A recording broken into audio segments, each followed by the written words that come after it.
요한복음 9장입니다. 우리 1절부터 8절까지 한번 교독해 볼까요? 요한복음 9장 1절에서 8절입니다. 예수께서 길을 가실 때 날때부터 맹인된 사람을 보신지라.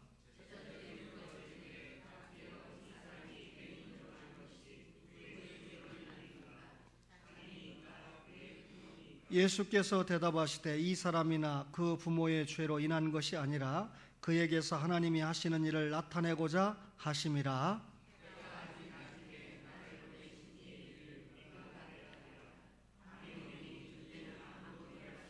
내가 세상에 있는 동안에는 세상의 빛이로라.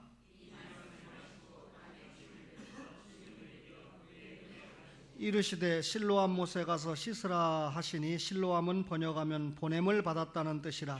이에 가서 씻고 밝은 눈으로 왔더라.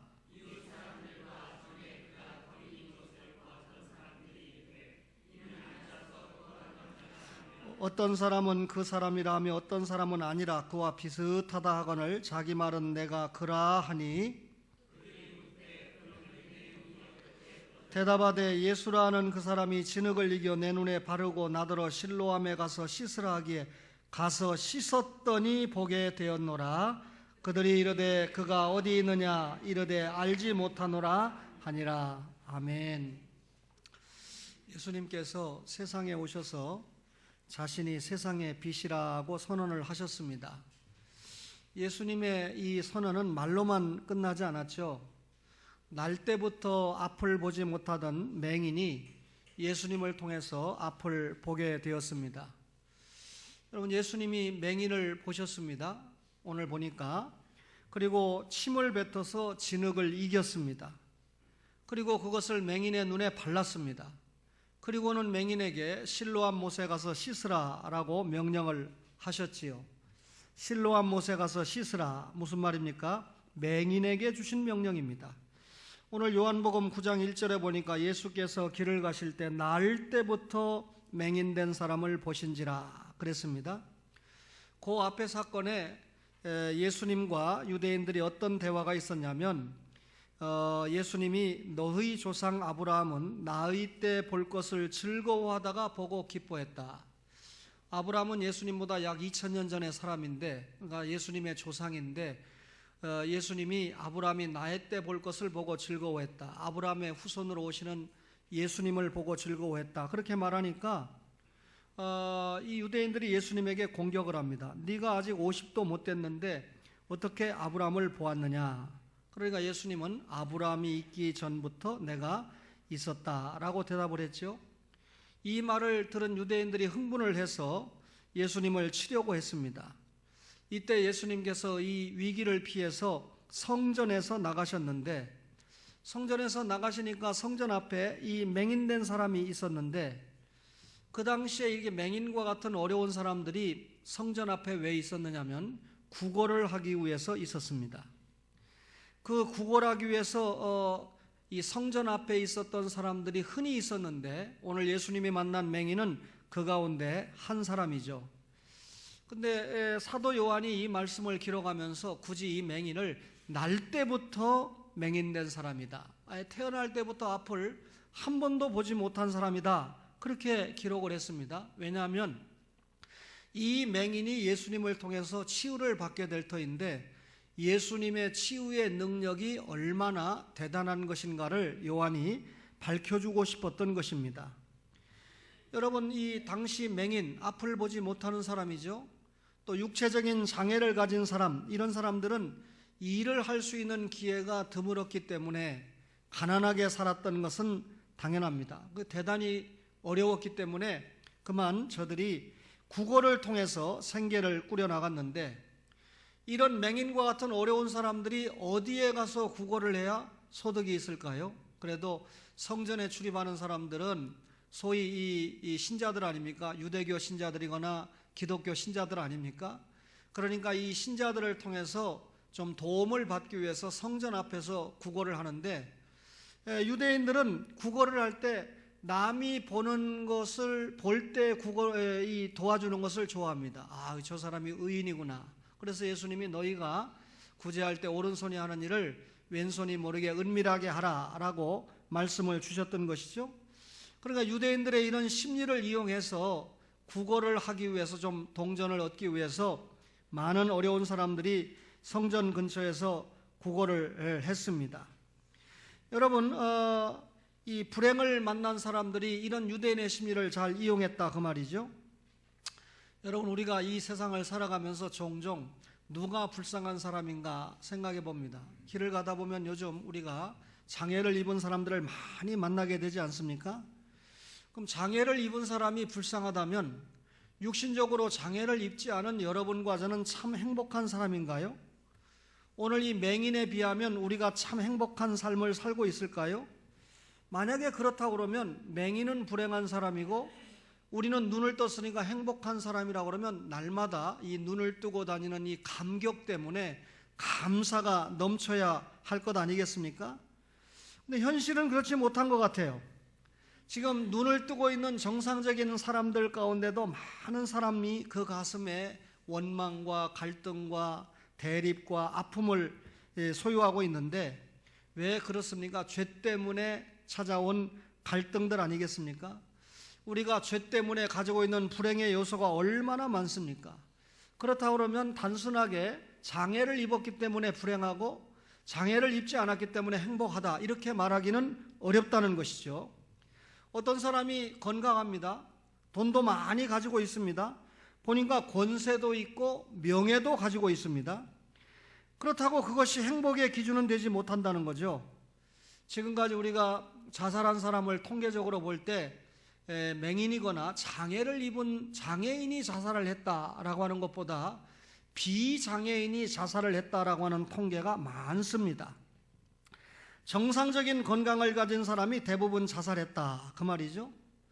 여러분, 눈을 뜬 사람이 세상을 비관해서 자살을 했다는 겁니다. 그렇다면 우리가 지체 부자유자를 보면서 참 저 사람은 불행하다 이렇게 평가하기는 어렵다는 거죠. 물론 몸이 자유롭지 못하니까 불행할 수 있습니다. 그러나 모든 장애인들이 다 불행한 것은 아니라는 것입니다. 장애를 입은 사람 가운데도 주님 안에서 마음의 풍요를 누리면서 살아가는 사람들을 우리가 얼마든지 만날 수 있다는 거죠. 오늘 맹인은 예수님을 만났습니다. 예수님의 모습은 전혀 볼 수 없었습니다. 그러나 두 귀로 예수님의 음성은 들을 수 있었습니다. 예수님이 이 진흙에 침을 발라가지고 자기의 눈에 발라줄 때 예수님의 손과 신체적인 접촉이 있었을 때 감각으로 얼마든지 느낄 수 있었습니다.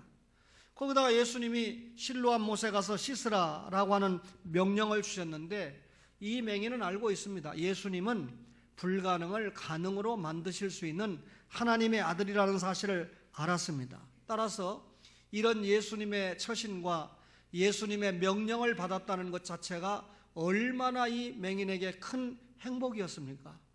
여러분, 오늘 주님 앞에 주일에 올라와서 예배 자리에 앉아 있고 기도하고 신앙 고백하고 찬송하고 하나님의 말씀을 듣고 있다는 자체가 여러분 얼마나 큰 행복인가를 알고 있는 분은 행복합니다.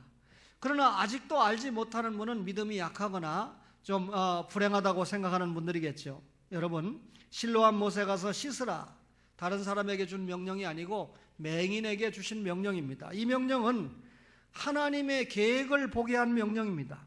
요한복음 9장 3절에 예수께서 대답하시되 이 사람이나 그 부모의 죄로 인한 것이 아니라 그에게서 하나님이 하시는 일을 나타내고자 하심이라 그랬습니다. 제자들이 맹인에 대해서 주님 앞에 물었습니다. 예수님, 이 사람이 앞을 못 보는 게 부모의 죄 때문입니까? 아니면 자기 자신이 지은 죄 때문입니까? 이렇게 물었습니다.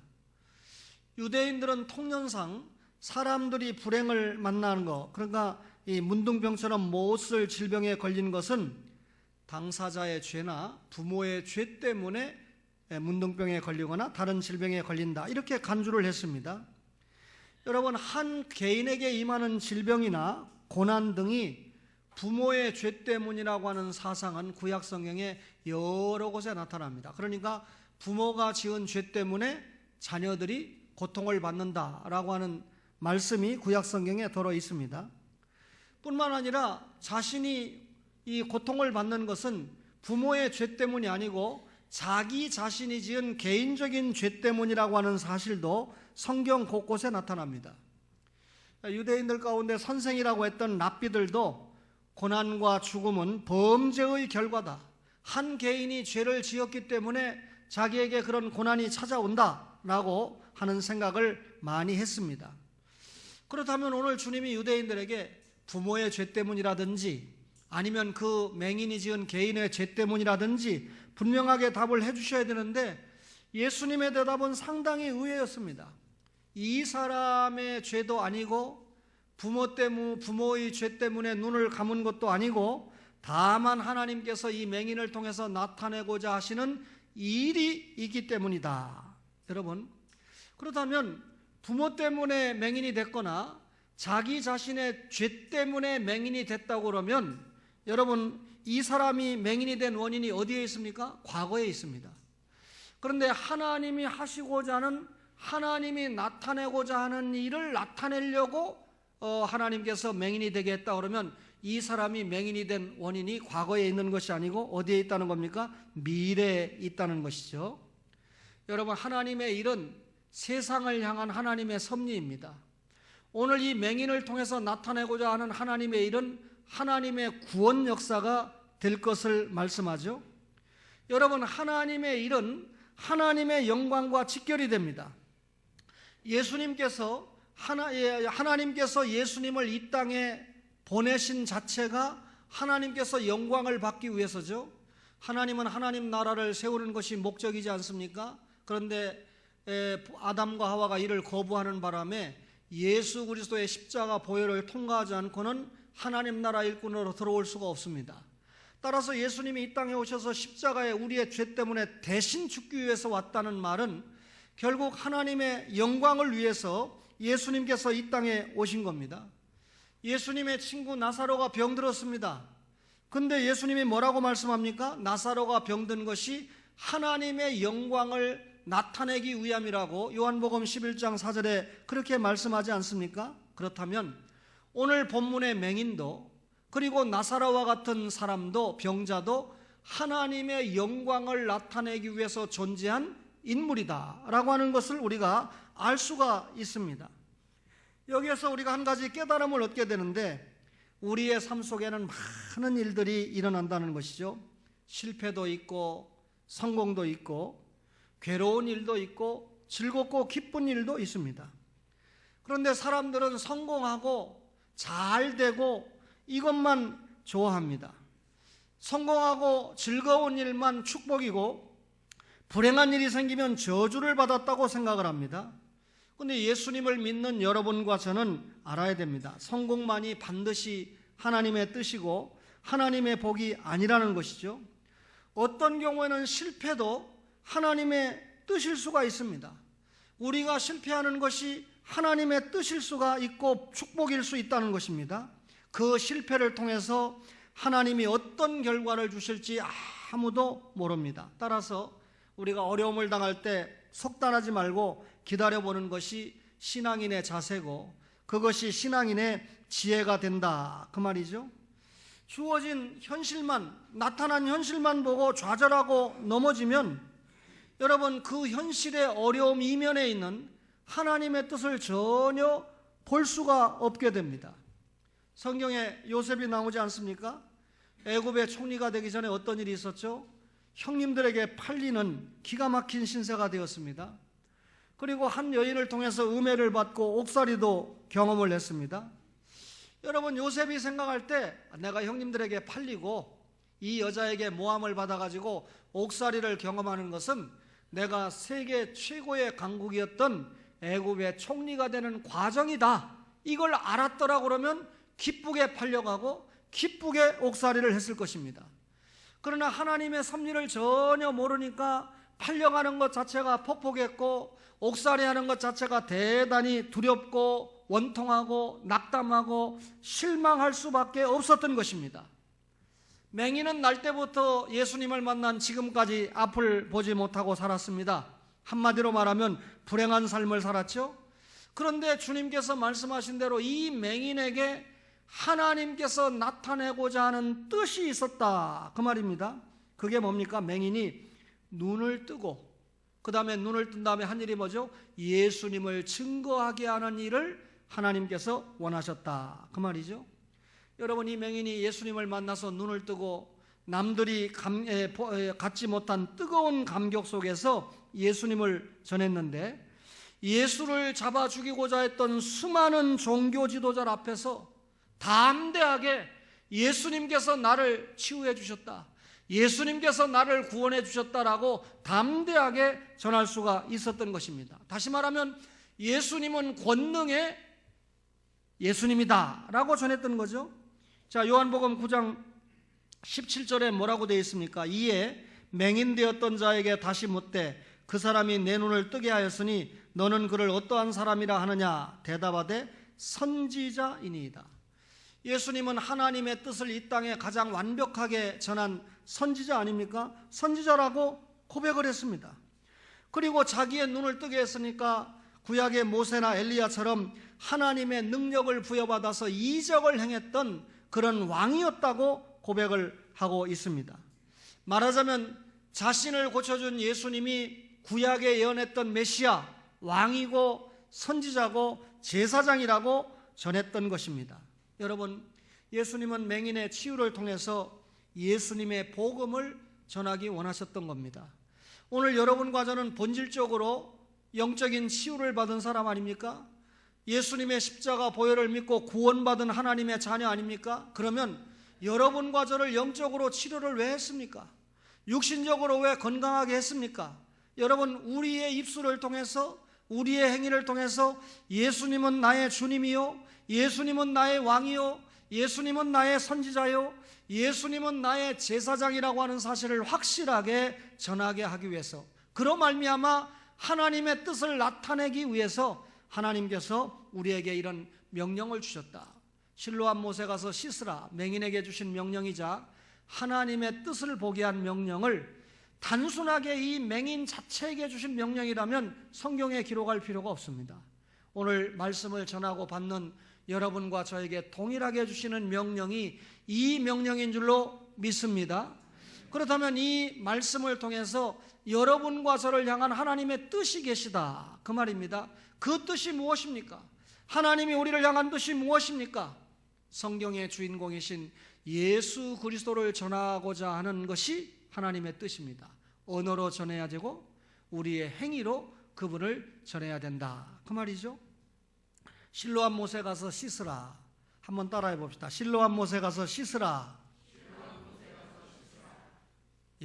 순종을 요구한 명령입니다. 요한복음 9장 7절에 이르시되 실로암 못에 가서 씻으라 하시니, 실로암은 번역하면 보냄을 받았다라는 뜻이라. 이에 가서 씻고 밝은 눈으로 왔더라 그랬습니다. 사도 요한은 친절하게 실로암은 보냄을 받았다라고 하는 뜻이라고 밝히고 있습니다. 여러분, 예수님은 하나님의 보냄을 받아 이 땅에 오신 분 아닙니까? 오늘 이 본문을 보면 실로암이 예수님을 가르치고 있는데, 이 예루살렘 성전 남쪽 두오배운 골짜기에 위치한 곳이 실로암 못인데, 구약 성경을 보면 아주 착한 의로운 왕 히스기야가 있는데, 히스기야 때 이 기온샘의 물을 끌어다가 예루살렘 안으로 끌어들여서 성민 이스라엘 백성들이 물을 마시게 했죠. 히스기야가 사네립의 침공을 예견하고, 사네립이 침공을 하면 예루살렘 성 안에 물이 없으니까 아예 기온산에서 약 335m를 파서 물을 예루살렘 성 안으로 끌어들였는데, 이 샘물의 이름을 사도 요한은 분명하게 실로암이다 이렇게 밝히고 있습니다. 예수님의 사랑받는 제자 요한이 실로암이라고 밝힌 이유가 무엇일까요? 우리가 창세기 49장 10절을 읽어오면 실로라고 하는 표현이 있죠. 실로가 오시기까지. 그 실로가 누굽니까? 메시아 예수인데, 실로암, 예수님을 암시하고 있습니다. 이사야 8장 6절에 보면 유다 백성들이 천천히 흐르는 실로암 물을 버리고 아수르를 기뻐하였다. 유대인들이 천천히 흐르는 실로암 물을 버리고 아수르를 기뻐했다. 이 말이 무슨 말입니까? 메시아로, 메시아로 오시는 예수님을 유대인들이 버려버리고 배척을 했다. 그리고 아수르를 좋아했다. 이 말은 예수님을 좋아 안 하고 십자가에 못 박으라고 아우성치고 배반을 하고 배척을 했다. 이걸 암시하고 있습니다. 예수님은 보냄을 받은 자입니다. 그분이 생수의 근원입니다. 구약의 계속해서 예수님이 오신다라고 예언한 것처럼 예수님은 성경의 예언대로 이 땅에 오셨습니다. 그리고 사역을 하셨습니다. 그럼에도 불구하고 유대인들은 예수님을 믿지 않고 배척을 했습니다. 자기 땅에 오매 자기 백성이 영접하지 아니했다라고 하는 말씀이 그대로 저들을 통해서 나타난 것이죠. 예수님이 영적인 실로암입니다. 오늘 실로암 못에 가서 씻으라. 이 사도 요한이 실로암을 밝힌 이유가 무엇입니까? 구약의 실로나 실로암 물을 연결을 시켜서 예수님이 영적인 실로암이다. 따라서 참된 실로암 못 되시는 예수님께 나아가서 씻으면 맹인이 눈을 뜨는 것처럼 예수 십자가 보혈에 씻으면 죄 용서받고 구원받는다라고 하는 사실을 복음으로 알려주고자 했던 것입니다. 예수님은 사람의 질병을 고치는데 여러 가지 방법을 사용을 하셨습니다. 어떤 때는 예수님께서 마태복음 20장 34절에 보니까 눈에 손을 대고 만지시는 것 자체로 보게 했습니다. 또 어떤 때는 마가복음 10장 52절에 말씀으로 맹인 거지인 바디메오를 보게 했습니다. 바디메오에게 예수님께서 무엇을 해주기를 원하느냐? 그러니까 맹인이 뭘 바라겠어요? 눈뜨기를 원합니다. 그러니까 이 바디메오에게 예수님이 가라, 내 믿음이 너를 구원하였느니라. 여러분, 이 바디메오에게 믿음이 너를 구원했다고 하는데 눈을 떴습니다. 따라서 예수님이 바디메오의 눈을 뜨게 해준 건 단순하게 육신의 건강을 회복시켜 주는 것이 아니라 죄 때문에 지옥에 갈 영적인 건강까지 회복을 시켜주셨다라고 하는 거죠. 그로 말미암아 바디메오는 여러분 육신의 변화가 있었고 생활의 변화가 있었고 영적인 변화가 있었던 거 아닙니까? 어떤 경우에는 아예 예수님이 환자가 있는 현장에 오지도 않고 먼 곳에서 말씀만 하셨는데도 치유를 받는 역사가 있었습니다. 여러분, 오늘 실로암 못에 가서 씻었던 이 맹인에게서 진정한 순종의 태도가 무엇인지 우리에게 깨닫게 합니다. 자, 예수님께서 이 맹인을 찾아오셔서 진흙에 침을 뱉어가지고 여러분 이겼습니다. 그리고 그 진흙을 맹인의 눈에 발랐습니다. 그리고는 실로암 못에 가서 씻으라라고 명령을 했죠. 여러분, 웬만한 맹인 같으면 지금 예수님의 이 모습을 보지 못하지만 진흙에 침 발라서 자기 눈에 발랐을 때 흙을 바를 때 왜 이러십니까? 도대체. 그리고 실로암 못에 가서 씻으라 그러니까 도대체 무슨 이게 일입니까? 장난하십니까? 나를 놀립니까? 별 생각 별말을 다 할 수 있지만 순종을 했습니다. 구약에 여러분 문둥병에 걸렸던 이 나아만의 수종들은 게하시 잘 알죠? 나아만 장군 잘 알죠? 나아만 장군을 만난 엘리사가 뭐라 했습니까? 결론적으로 요단강에 가서 7번 몸을 잠그라. 여러분, 요단강에 가서 1번 잠궜더니 문둥병이 조금 낫고 6번 잠궜더니 꽤 낫고 7번 잠궜더니 완전히 나았습니까? 만약에 그렇다면 요단강 물에 약효가 있는 거죠. 그런데 6번 담궜는데 아무런 변화가 없습니다.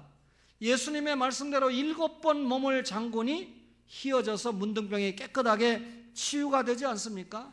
그렇다면 이 나아만 장관의 경우에서 여러분 무엇을 알 수 있습니까? 하나님의 말씀에 100% 순종하면 여러분 역사가 일어난다, 그 말이죠. 오늘 맹인에게도 예수님께서 요구한 것이 무엇입니까? 100% 철저한 순종을 요구한 것입니다.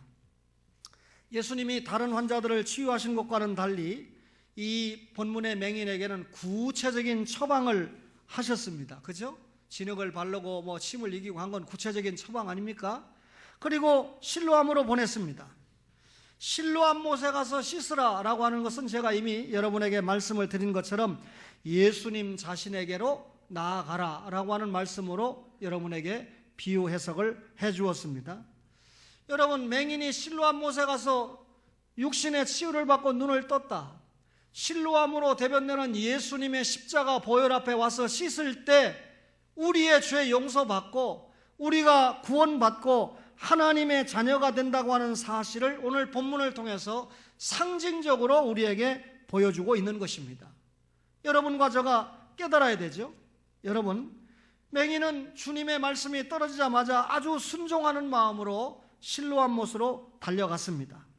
그리고 그 실로암 못에 흐르는 그 물을 가지고 주님께서 자기의 눈에 발라놓은 흙을 깨끗하게 씻었습니다. 여러분, 물을 가지고 자기의 눈을 씻는 그 순간에 날 때부터 지금까지 단 한 번도 세상을 보지 못했던 기가 막힌 이 세상을 단숨에 보게 되는 그런 기쁨이 있었어요. 어떤 여인이 천주교 신자입니다. 근데 후에 알고 보니까 그 남편은 성결교회 안수 집사님이에요. 제 편에서 그 부인이 남편의 신앙을 따라가도록 이 교정을 해주는 것이 제가 할 일 아닙니까? 근데 어느 날 수일 전에 홍천에 무슨 한우 축제인가? 그걸 보러 왔다는 거예요. 저는 당연히 남편하고 간 줄 알았죠. 60이 넘은 여인인데 남편이 총경 출신입니다. 남편이 남겨놓은 살아있는데 남편이 수고해서 나오는 그 연금으로 지금 살아가고 있는 거 아닙니까? 저는 당연히 그 남편하고 간 줄 알고 참 그 남편이 믿는 신앙으로 돌아와야 된다라고 하는 말을 하고 싶었는데, 목사님, 제 나이에 남편하고 다니는 때가 아닙니다. 친구들하고 다닐 때지요. 그 문자를 지금도 제가 가지고 있는데 여러 가지를 생각해 봅니다. 저는 이제 아직 60이 안 됐는데 60이 조금 넘으면 제 아내가 이 여인과 같이 남편하고 같이 다니는 게 아니고 친구들하고 다니는 때입니다. 그러면 얼마나 서운하겠어요. 그죠? 제가 이분을 지금 전도하기 위해서 굉장히 나름대로 기도하고 있습니다. 전도라는 게 우리 교회 데리고 오면 제일 좋지만, 그죠? 또 가까운 교회로 보내주는 것도 중요한 전도가 되고 하나님 나라 확장이니까 제가 부산 외대에 가서도 그렇고 동서남북에서 열심히 나름대로 전도를 하고 있습니다. 여러분, 오늘 맹인이 순종을 해서 실로암 못으로 달려가서 여러분 눈을 뜨게 됐습니다. 이 맹인이 예수님의 말씀을 얼마나 간절히 사모했는가를 알 수 있어요. 왜냐하면 예수님을 만나면 눈을 뜰 수 있다는 성전 안에서 들었겠죠. 성전 안에 들어가고 나가는 사람이 빈말이라도 예수님이 오신대, 예수님 십자가 죽으신대, 부활한대, 여러 가지 이야기를 혹시 흘려 들을 수 있지 않았나요? 믿음은 들음에서 나니까. 그런데 예수님께서 자신에게 처방해 준 그대로 순종을 했습니다. 눈뜨기 원했던 그 소망이 예수님을 통해서 이루어졌는데, 그 이후에 보면 이 맹인이 전도자의 삶을 지금 보여주고 있지 않습니까? 여러분, 중요한 건 뭡니까? 맹인이 예수님의 말씀에 그대로 순종을 했을 때 자신이 바랬던 완벽한 결과를 취하게 되었다. 맹인의 눈이 치료가 되어서 눈을 보게 되었다. 그러니까 이제는 육신의 눈을 보게 됐습니다. 여러분, 육신의 눈은 뜨고도 영적으로 눈이 감긴 사람이 많아요. 육신의 눈 떴으면서 성경을 읽을 줄 몰라요.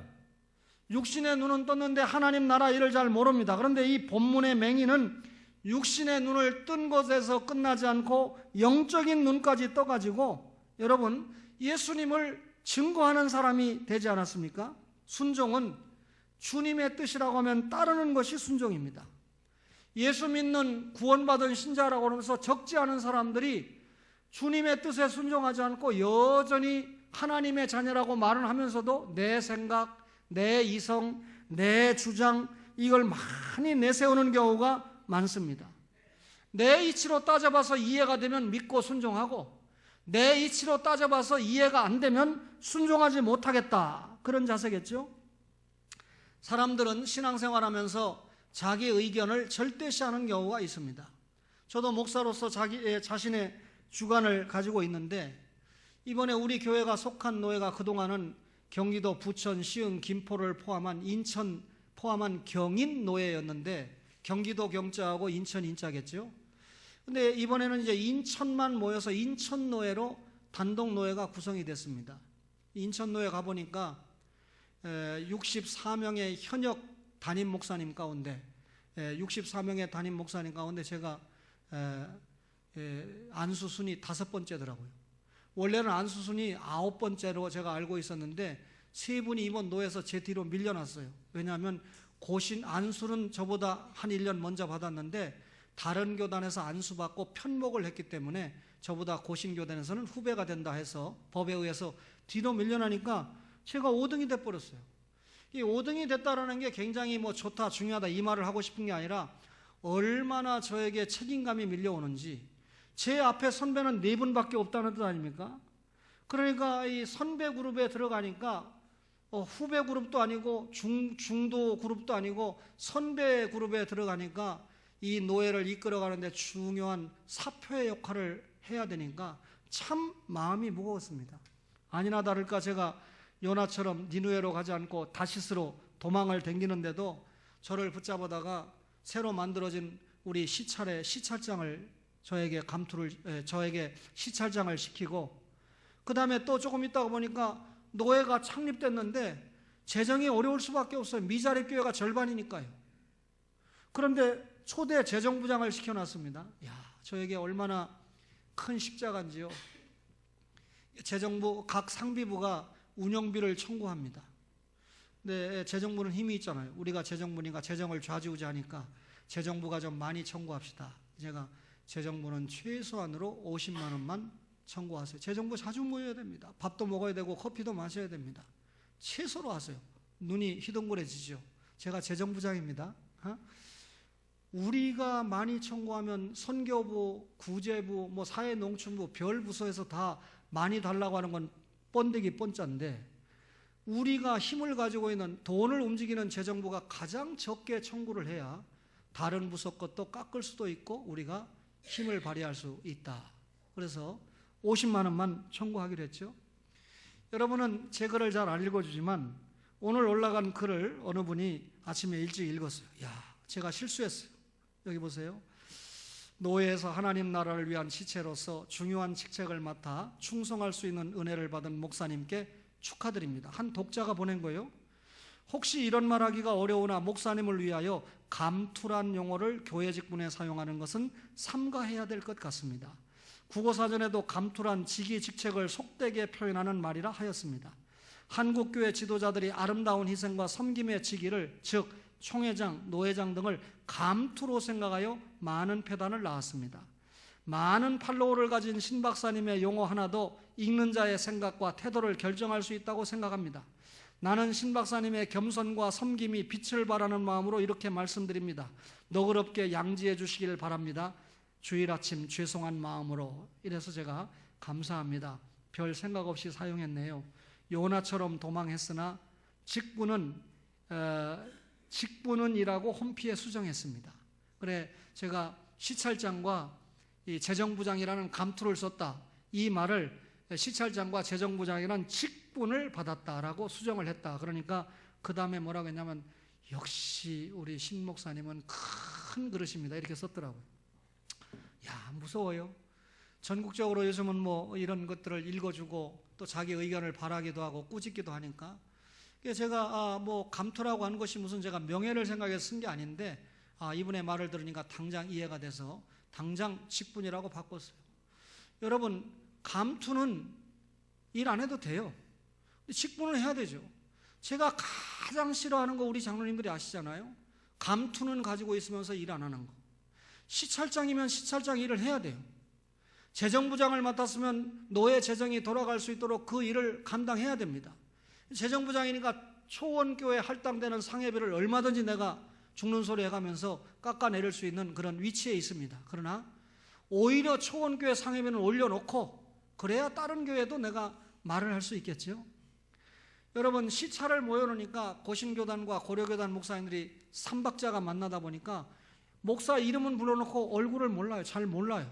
그러니까 우리 시찰부터 빨리 만나서 친교회를 해줘야 이 목사님들끼리 서로 알고 교제의 장이 되기 때문에 우리 교회에서 아마 11월 4일 날 시찰 첫 모임을 가지게 되는데, 모두 모이면 현직 교회 목사님 4분만 모여도 24분이 됩니다. 12개 교회니까 우리 시찰이. 연수구에 딱 2개 교회가 있어요. 우리 이 고신교단이. 저 대동월도 앞에 선안교회, 대동월도 앞에 선안교회. 제가 42회입니다. 근데 내가 몇 회입니까? 얼굴도 몰라요 지금. 몇 회입니까? 물어보니까 59회래요. 저보다 신학교 17년 후배니까 한참 후배 아들뻘이죠.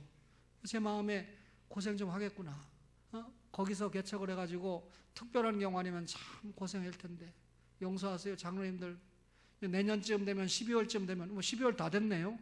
우리 교회 또 지원해 주세요, 후원 좀 해주세요 하는 청원서가 날라오진 않을까. 참 여러 가지로 기도 제목이 되고 있어요. 사랑하는 초원의 가족 여러분, 그래도 여러분 목사가 처음에는 좀 도망했지만 하나님의 뜻이라면, 하나님께서 나를 노예를 위해서 그 정도로 써주시겠다 그러면 나는 순종을 해야 된다 하는 마음을 가지고 이제는 겁을 내는 게 아니라 1년 동안 내가 어떻게 시차장직을 감당을 할까, 1년 동안 내가 어떻게 재정부장직을 감당을 할까에 대해서 마음을 가지고, 이전에 제가 여러분 목회하고 강의하고 저술하고 행정하는 또 다른 사역을 지금 뒤집어 쓰게 됐는데 이걸 내가 어떻게 또 감당을 해야 될까 기도하면서 마음의 준비를 하고 있습니다. 그랬더니 벌써 제 마음을 알았는지 오늘 장로님들이 오시자마자 재정부장 장로님도 또 김 장로님도 오시자마자 첫 시차례 모임에 대접하는데 제가 경비를 대접하려고 준비하겠습니다 하니까, 야, 두 분이 그랬으니까 벌써 2번 모임은 해결이 됐어요. 그죠? 제가 여러분 또 하나, 여러분들이 기가 막히게 헌금한 걸 먹고 마시는 데 쓰는 걸 절대 좋아하지 않는 목사인 걸 알잖아요. 노예 공금을 가지고 목사들이 먹고 돌아다니고, 먹고 돌아다니는 건 자기 주머니 털어가지고 먹고 돌아다니고, 회비내서 먹고 돌아다니고, 공금 가지고는 먹고 돌아다니지 말라라고 하는 게 여러분 목사가 지금까지 주장해온 거 아닙니까? 여러분 목사가 재정부장입니다. 양양모 목사님이 교역자의 회계입니다. 하나님의 뜻이 정확하게 여러분 계시다고 생각해요. 과거 노예에서 여러분 목사가 왜 추방당하다시피 나온지 알지 않습니까? 돈 목사들이 똑바로 안 쓰는 거 지적하다가, 선배 목사들이 똑바로 안 쓰는 거 달라들었다가 여러분 내가 피해온 거 아닙니까? 여러분 언제나 같은 생각을 가지고 있는 양양모 목사님이 교역자회가 돈 많습니다.